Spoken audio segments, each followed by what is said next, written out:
is a ReTV documentary.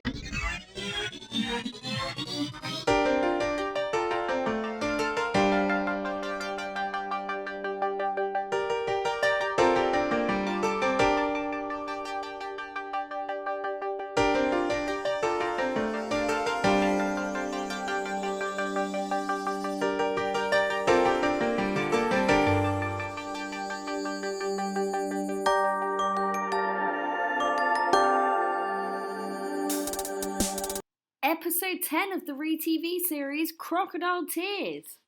I've only gone and got a sponsor for this little video right here. How cool is that? Let me introduce you to Coolcast, the only app that you will need if you want to make podcasts. Coolcast is an all-in-one podcast making app. With the app, you can record, edit, publish, and promote right from your phone. You can record in person with only one phone, or you can use multiple phones via phone call. One of the more innovative features that the app has to offer is the live podcasting. This feature allows you to have a live audience while you record. With this feature, you can choose to interact with the audience at any time. For example, you can ask them questions on topics, say that they won something, or just make new connections.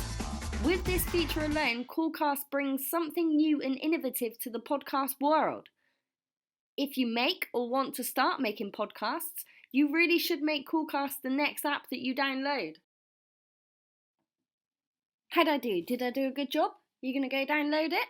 Don't you think it's weird that Heath Ledger and Joseph Gordon-Levitt have the exact same face and you never even noticed? Check out the trailer for my exclusive series on my website. You don't need to make an account to watch the 20-minute trailer. It's pretty much an episode on its own. Christy Abrahams. Hi, I've just gotten up and I went to the toilet and realised that my front door was open and my daughter's not here. Okay, what's your address? It's Miss Dean, stroke 342, Woodstock Avenue, Mount George. Okay. You just get the police on their way out there, okay? How old's your daughter? She's 6. She's 6? Yes. Have you checked all the units? No, I've just gotten up. Okay, what's your name? Christy, I'm her mum. Okay, Christy, what's your last name? Abraham. Yeah, and what's your phone number there? I've just got the mobile. I don't know the mobile number. Okay. What's your mobile? Oh no, I don't What's know your it. daughter's name? Kaisha. What is it? Kaisha. Spell it. K-I-E-S-H-A. Yep. Abraham? Yes. And she's 6? Yeah, she's 6. Okay, so she, as far as you know, she would be in her pajamas, or you don't know? Yes, she's in her pajamas.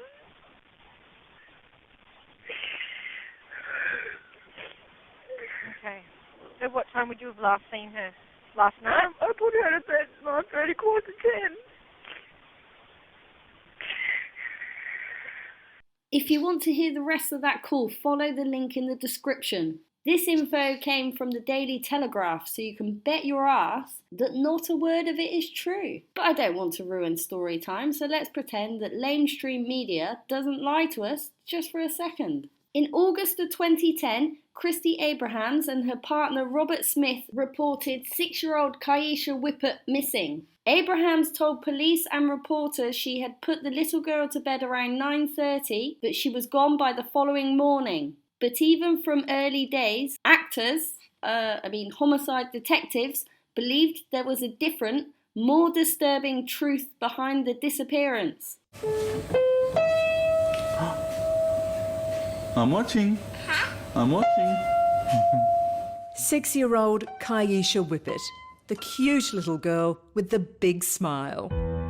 She is beautiful. Our hearts go out to her family when she's reported missing by her seemingly grief-stricken parents. Someone must know something.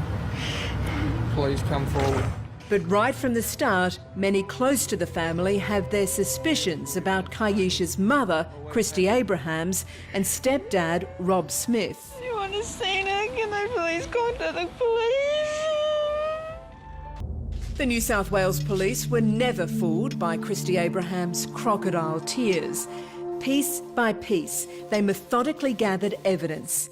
And finally, 8 months after that deceitful appeal, Abrahams confessed to the terrible crime.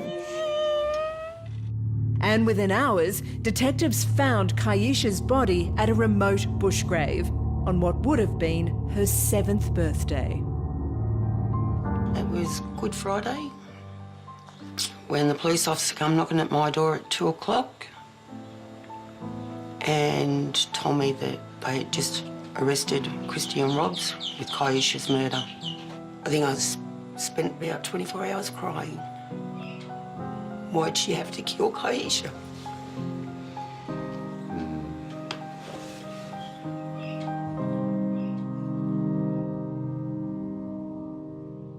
It took several months, but one night, shortly before her arrest in April of 2011, Abrahams apparently tearfully told an undercover officer the chilling story of Kaisha's final hours and the steps that she and Smith had taken to conceal the crime. Would there be any reason why there'd be more blood, not just in her unit, but throughout the unit?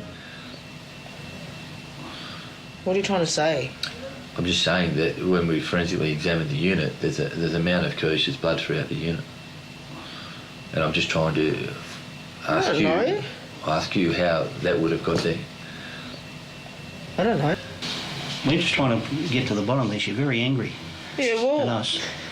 We're going to get to the bottom of what's happened to her. Yeah, and okay. I hope you do, because, mate, I need to know. I think everybody needs to know. So what are you trying to say, that we did something to her, or...? I didn't say that. So is there, all I'm trying to say is that when she hit her head, was there any blood on her? Any blood? Doesn't matter. I'm not talking about pool, any blood at all on her or anywhere else that you could see as a result of her falling down and hitting her head. No. Are you sure? I'm positive. Was she sitting up? Was she sitting up or was she lying No, down? she just felt like jelly. Felt like jelly. Yeah, but she was still there. Was she breathing at this stage, you think? Yeah, she is, but it's like, I don't know, just weird. She was still breathing. She was looking at her. I told her to squeeze my finger. She could squeeze my finger. So I put her in my room. Rather than being sent to sleep after a family evening watching movies, as Abrahams initially told police, Kaisha was hurt by her mother after she resisted putting on her pyjamas. Abrahams admitted her daughter felt like jelly and appeared unresponsive when placed in the shower. Sounds like that line was stolen directly from the Christian Fernandez story. By the next morning, she was apparently dead. A dental expert told the court last month Kaisha had damage akin to an adult sporting injury, a contradiction to Abraham's claim that she had nudged her daughter with her foot. Keisha's small body apparently stayed in a suitcase for days before Abrahams and Smith took an evening taxi ride, walked into bushland, discarded and set her remains on fire. The pair were arrested 8 months after reporting Kaisha missing, while visiting the gravesite to mark what would have been her 7th birthday. The missing Sydney girl Kaisha Abrahams would have turned 7 today, but on what was to be her birthday, her mother and stepfather have been charged with her murder. Police today discovered what they believe to be her remains in bushland. It's a crime that's left the Mount Druitt community reeling. Tonight, neighbours and friends have gathered for a candlelight vigil at the unit where Kaisha Abrahams once lived. The little girl was reported missing 9 months ago. Adrian Rochella reports. It's the news these Mount Druitt locals hoped they would never hear. Their neighbours and friends, the mother and stepfather of missing girl Kaisha Abrahams, have been charged with her murder. I'm hurting, I'm angry, I just want to cry. It's Kaisha's birthday. Kaisha Abrahams would have turned 7 today. Police had to hold back the angry crowd as they waved placards and yelled obscenities at Christy Ann Abrahams and her partner Robert Smith as they were taken into custody. It really tore at the heartstrings of a lot of people. So as you said, a public outpouring of emotion obviously started this morning, and I no doubt it'll continue. Abrahams and Smith were arrested in a laneway near their home at 1 a.m. this morning. The area backs onto a reserve which was the initial focus of police searches last year. Skeletal remains were found today in several spots in nearby thick bushland. They're yet to be positively identified. Kaisha Abrahams' disappearance in August became one of the state's highest-profile missing persons cases. The local community held vigils and prayed for her safe return. Police say it was an arduous investigation.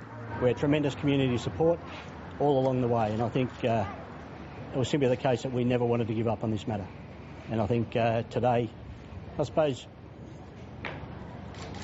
vindicates a lot of the work that we put in. In court papers, Abrahams and Smith are accused of murdering the girl between the 20th and the 27th of July last year. Kaisha Abrahams was reported missing on the 1st of August. The couple didn't appear in court via video link as scheduled. Their lawyer said they were too distraught. They're now due back in court next week. However, tonight the thoughts of friends and relatives of Kaisha Abrahams are firmly with the little girl as they once again hold vigil. Adrian Rochella, ABC News. The court heard Abraham's failings as a mother could be traced back to her own childhood suffering. Her barrister told the court that Christy Abrahams was very much a product of what happened to her. He said, "It's very confronting for a community to accept the death of a child at the hands of her mother. But Christy didn't receive the care that she needed, and that was a failure of the system." The court heard Abrahams was the child of a violent and alcoholic man who spent large periods of his life in custody. At age 10, she discovered her mother dead in their home and began years in and out of foster care. She was never given love and support, which was important to her own development, her barrister said. While the prosecutor said Abraham's childhood amplifies the tragedy of the case, he added the anger she clearly felt towards Kaisha needs to be considered on sentencing. Kaisha had apparently been removed from her mother's care previously after requesting hospital treatment for a bite wound in 2005.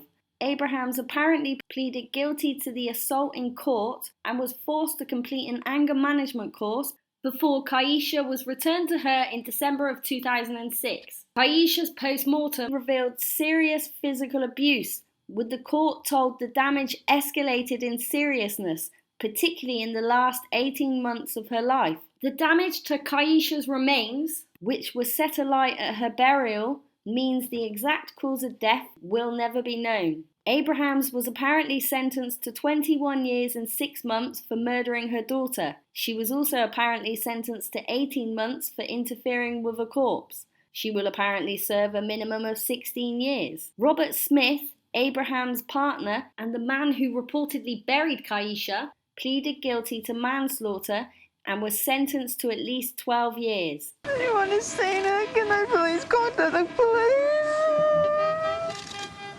I can't talk. She is beautiful. Perhaps, Robert, do you want to speak on behalf of Christy? What would you like to say, mate? If there's anyone out there that knows or seen anything, just come forward, contact the police. What have the last 3 days? It would really help. Rob, do you want to talk us through the last time you saw Kaisha? Last time I saw her, we were just watching a movie together, you know.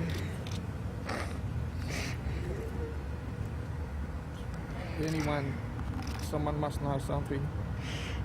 Please come forward. What kind of personality does she have? She's beautiful, you know, funny, always happy. Was that on Saturday that you were watching the movie?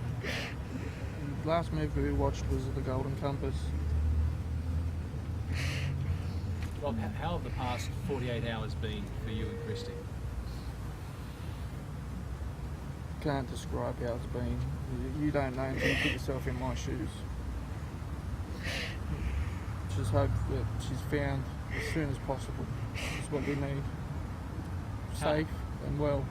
How hard is it for you the longer this goes? It gets harder by the minute. Rob, we've all seen such beautiful pictures of the little girl. Can you tell us a little bit about her, what she's like? You know, what as parents you really like about her? She's always happy, bubbly, you know, loved playing, you know, just like any kid would. Rob, do you have any idea that anyone who you might know who may have taken Christy, does the family obviously thought about long and hard about this? Does anyone have any idea? I have no idea. If I had any idea, mate, we'd be there looking. The police have expressed hope. Obviously everyone is hopeful, and that's one thing you've got to hold on to. We definitely... I'm Christy's father, actually. Yeah. I actually first saw it on the 6 o'clock news on Sunday afternoon. I'm actually from Canberra, and I came straight up from Canberra on Sunday afternoon, straight after the news, and I've been into, you know, like 5 or 6 years here, and I'm just up here, you know, with my daughter to support her, you know. I've asked her, you know, what happened, and she's just told me that Kaisha, at the units where she lives, that there's always all these stray cats, and she likes playing with them, and Christy, you know, and this is what she told me, that she thinks that Kaisha has just gone up and got out and went and plucked the cats. And I think someone's got her from there. Yeah. That's all I know. And if they do, and they're listening? And if they do, if someone has got her, give her back, or just contact the police. Thank you. Jean Dado. Black widow Jean Dado paid a hitman somewhere between 9 and 12k, depending on which fake story you read, to kill her husband, financier Terry Dado. She apparently used her husband Terry's money to hire an assassin to shoot him through the heart on the doorstep of their home. She showed no emotion as she was led to the cells after sentencing. Robert Bell, whom she paid to carry out the shooting, was jailed for life for murder with a recommendation he serve at least 15 years. He was also sentenced concurrently to 18 years for conspiracy to commit murder. This is a good lesson for those of you who don't understand the meaning of the word conspiracy. It is used every single day, all over the world, in all courts and all police stations. A conspiracy is simply more than one person talking about a crime. That's it. This happens everywhere, all over the planet. Every single day, every second of every day, people are conspiring to commit crimes. So the next time you tell someone to get their tinfoil hat out because they use that word, it's you who's the fucking idiot. You're just too stupid to realise you are. Well, when I say you, I'm obviously not talking to my viewers. You're in the small minority of people who actually give a shit about stuff other than the other idiots on Facebook. Jean Dado's son from a previous marriage, Roger Blackman, was jailed for 18 years for his part in the murder plot. Dado, dubbed the Black Widow, plotted to murder her husband after managing to switch much of his fortune into a string of accounts under her control. She'd also managed to change his £300,000 will in her favour shortly before he died. Terry Dado, a financial consultant, was killed shortly after the couple put an advertisement in the local paper attacking malicious gossip about their marriage. It declared that they were happily married. Jean Dado, a former hairdresser's assistant, and Roger Blackman from Kent had apparently both been convicted at Hove Crown Court of conspiracy to murder. Robert Bell, a former soldier from Kent, was convicted of murder and conspiracy to murder. Terry Dado had met his wife while dealing with the theft of her credit cards. After they married, she started moving cash into her control. Her QC said she had suffered physically and mentally during their 2-year marriage. She had also previously slipped LSD into his food and drink, causing him to hallucinate and suffer from depression. Bell's QC said he had been drawn into this highly charged family to do something totally alien to him. Totally alien to him? He was a soldier. Jean Dado faced the cameras after her husband had been shot in an apparently motiveless murder. I would just like to say, anybody out there knows anything or has seen anything that could help find whoever shot my husband, would please come forward. And I just heard the pain. Dado, who was today found guilty of conspiracy to murder her husband, arrived at Hove Crown Court this morning appearing calm and remaining up to the last moment confident of an acquittal. The hitman Robert Bell, who was found guilty of murder and of conspiracy to murder, was escorted by police to court. He was followed by Mrs. Dado's son, Roger Blackman, who was also found guilty of conspiracy to murder his stepfather. Amber Guyger.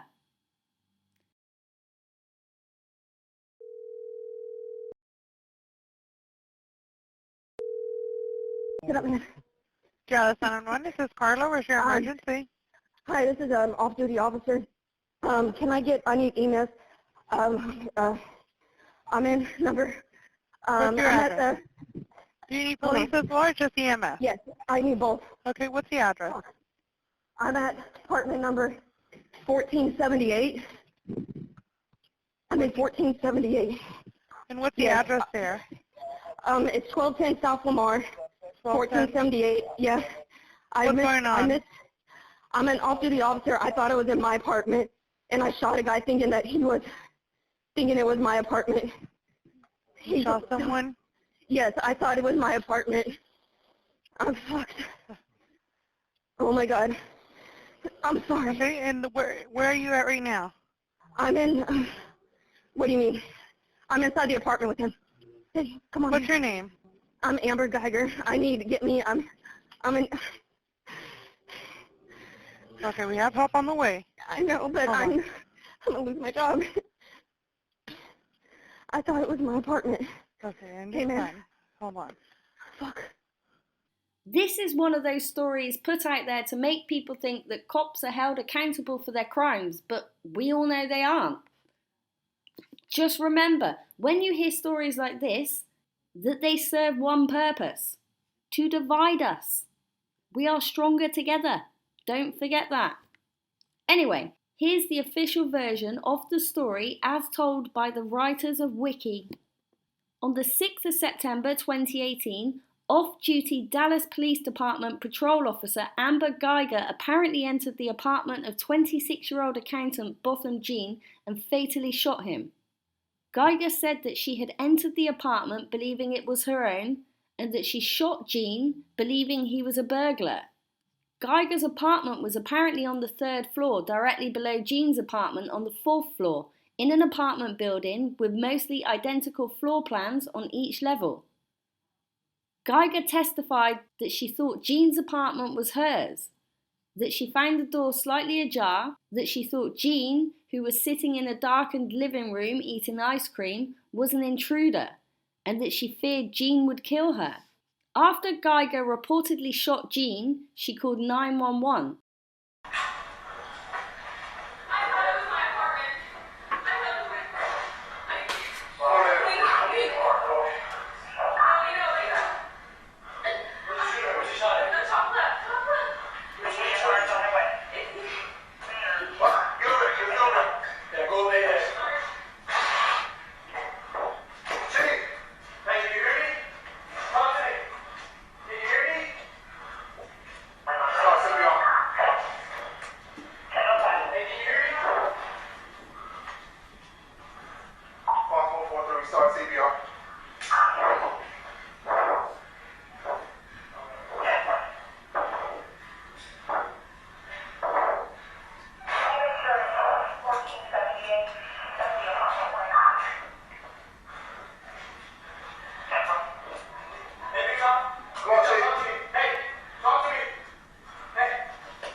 Jean was taken to a nearby hospital where he died from his wounds. The Texas Rangers investigated the shooting, which led to Guyger's arrest 3 days later.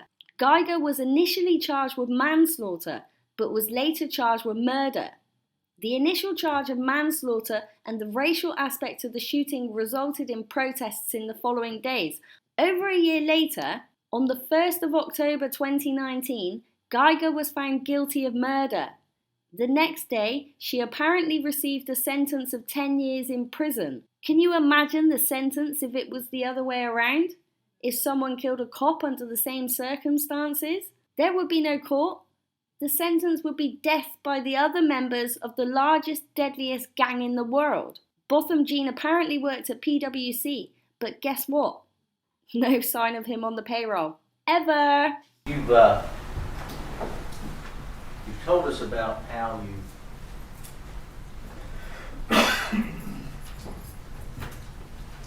normally open that door.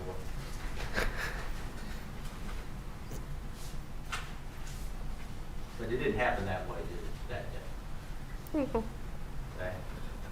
I'm going to, I want to go through a few things that happened at that door and in that room with you now, okay?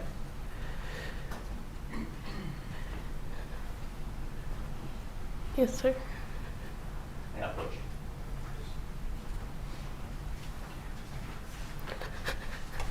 And I'm going to need you to step in.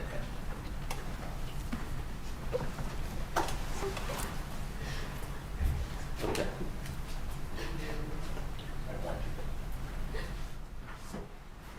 Stand right here. Okay. First of all, when you were walking down that hall, I want you to show the jury how you carry this equipment, okay?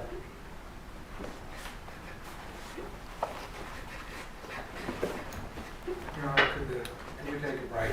No, keep going. I want to tell you that. Please retire. All right. We, the jury, find unanimously that the defendant did not cause the death of Botham Jean while under the immediate influence of sudden passion arising from inadequate cause, and assess the defendant's punishment at 10 years imprisonment in the Texas Department of Criminal Justice. In addition, we assess a fine of $0, and it's signed by the presiding juror.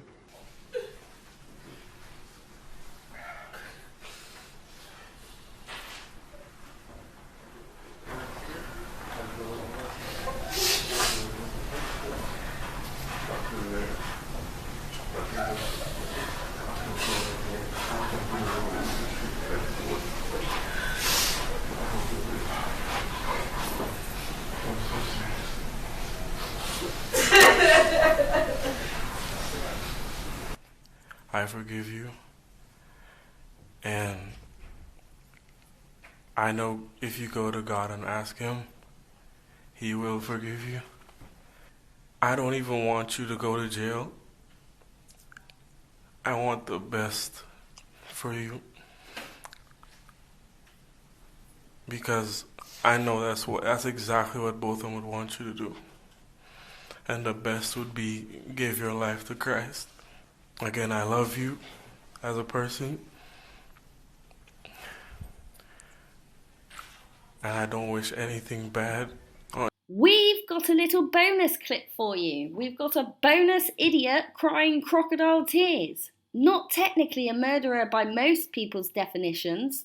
Well, he is by mine. Matt Hancock, the actor who plays Secretary of State for Health and Social Care in the UK.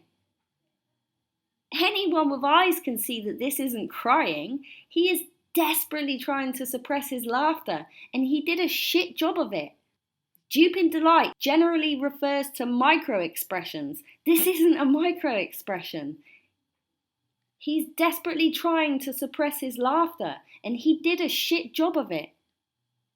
I can't remember who left the comment suggesting this one, or which video you left it on, but if it was you, leave me a comment in this video and I'll pin it. Just simple words there, reacting it. You're quite emotional by that. Well, it's just, it's been such a tough year for so many people, and there's William Shakespeare putting it so simply for everybody that, we can get on with our lives, and there's still a few months to go. I've still got this worry that... Thanks for watching. If you got this far, I actually love you. If you enjoyed the content, give it a thumbs up. If you want to support this channel, smash that subscribe button now. What are you waiting for? A massive thank you to the people who have kindly supported my channel, the official ReTV supporters who sponsor this content. You guys are awesome. Peace. You've been watching a ReTV documentary.